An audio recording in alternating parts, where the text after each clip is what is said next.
جهزيها لولادك في غمضة عين. هي دي الكيكة اللي تدفي وتغذي، قيمة غذائية عالية جدا. بصي هتخلي ولادك كده بسم الله ما شاء الله صحتهم بومب.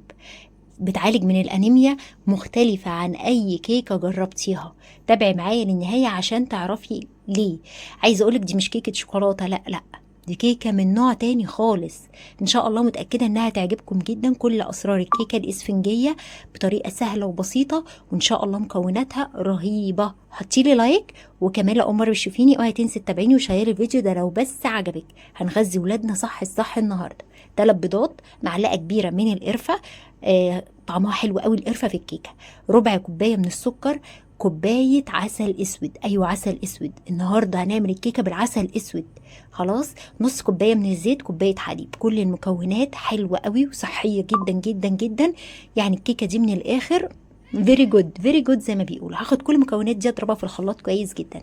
بعد ما ضربتهم في الخلاط حضرت معايا البوله، هنزل بيها بالخليط بتاعنا زي ما انت شايفه لونه وسمكه. عايزه اقول لك القرفه هتخليها في حته تانية خالص. لو ما بتحبيش القرفه والله هتعشقيها مع الكيكه دي. اما لو مش عايزه خالص خلاص ما تضيفيش قرفه زي ما تحبي. هو الاساس بتاعنا النهارده هي كيكه العسل الاسود. هبتدي دلوقتي حالا انزل بكوبايات الدقيق بتاعتنا. الكيكه دي هتحتاج 3 اكواب من الدقيق، بس ما تحطهمش دفعه واحده. قلبي شويه بشويه. انا في الاول هضيف كوبايتين من الدقيق وابتدي اقلبهم وادخلهم كده في قلب بعضيهم، بعدين اضيف الكوبايه الثالثه. حطيت رشه الملح وحطيت معلقه كبيره من البيكنج باودر. قلبي بقى كويس جدا لحد ما كلها تتداخل مع بعضيها، وخلي بالك قلبي في نفس الاتجاه. عايزه اوضح لك ان انا مشغله الفرن من قبل خالص ما احضر المقادير على درجه حراره 180. خلاص، قبل ما تبتدي تقولي بسم الله الرحمن الرحيم روحي مشغله لي الفرن. ادي الكوبايه الثالثه من الدقيق ضفتها برده بالشكل ده. هبتدي انزلها برضو على الخليط بتاعنا، وبرضو هقلبهم مع بعض لحد ما يتداخلوا مع بعض كويس جدا. عايزه اقولك الكيكه دي في حته تانية خالص، طعمها حلو قوي، ولادك بجد هيعشقوها.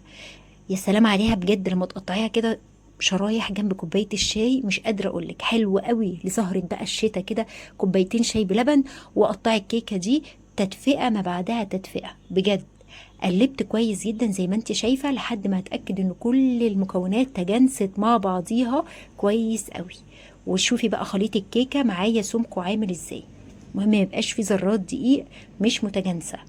هو ده القوام بتاعنا مظبوط جدا. معايا هنا صينيه دهناها بالسمنه. ادهني سمنه او زبده علشان لما تقلبي الكيكه تخرج كامله معاكي، ما يبقاش في حته لازقه في الصينيه تبوظ لك شكلها. الصينيه دي تقريبا في حدود مقاس 26، هتبقى مناسبة جدا من 26 ل 28 مع ال3 كوبايات دقيق هيبقوا حلوين جدا جدا. هنزل بكل خليط الكيكة زي ما انت شايفة، واخد لون حلو قوي قوي بسبب العسل الاسود. هنزل كل الخليط بتاعنا كده بالشكل. عارفين عشاق السينابون يا جماعة هيعشقوا الكيكة دي، قريبة جدا جدا من طعم السينابون جدا. هنزل بكل الخليط بتاعنا بالشكل ده، وبعدين اخد الصينيه بتاعتي دي واروح خبطها خبطتين حلوين كده في الرخامه علشان اتاكد ان كل الهواء اللي في قلبيها خرج. لما الهواء كله يخرج ما تبقاش من جوه مفرغه قوي. عارفين اوقات تقطعي الكيكه تلاقي جواها خرم كبير جدا، ده بيبقى هوا ما خرجش. فانت خبطيها خبطتين الهوا الزياده ده يخرج، وندخلها الفرن لمده من 35 ل 40 دقيقه تكون معانا استوت. اختبرتها بالخله، خله اسنان نظيفه. خلاص بصي هشه قوي قوي مش متحمله، وهي لسه سخنه هقلبها. يعني وهي سخنه اروح قلبها على طول، ما استناش عشان ما تقفش وتمسك لي في الصينيه. قلبتها على السيرفيس بتاعنا، وهبتدي ارفع كده الصينيه اهو بالشكل ده. بصي ما شاء الله وهي سخنه اتقلبت معايا زي الفل عشان معلقه السمنه اللي دهنا بيها الصينيه. انا هقطعها وهي سخنه، لكن طبعا اي كيك في الدنيا يفضل ان هو يبرد، يتقطع معاكي افضل وما يفرولش. ويا سلام لو لفتيه بستريتش كده وبيتيه في التلاجة يبقى تحفه، ولا كانها كيكه سبونج، هتبقى زي بتاعه التورت بالظبط لو بيتيها في التلاجة. لكن بما ان احنا عاملين بقى الشاي بلبن ومحضرينه ومستنيين الست كيكه تخرج من الفرن، فضروري نقطعها اول ما تخرج.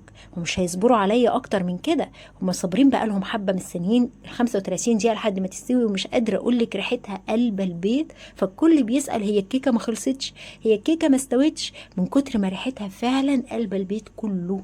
بصي تحفه تحفه تحفه. شوفي وهي سخنه متقطعه عامله ازاي، شايفه شكلها اسفنجيه جدا، ناجحه مليون المية. لا هتقولي لي بقى عسل اسود هيخسرها، لا مش هتبقى مظبوطه، لا ما هي بالعسل الاسود اهي وخطيره يا جماعه، حلوه قوي. بس حاجه بيني وبينك كده، لو ولادك ما بيحبوش العسل الاسود ما تقول لهمش انها بالعسل الاسود، يعني داري كده ومش هياخدوا بالهم والله ولا اي حاجه.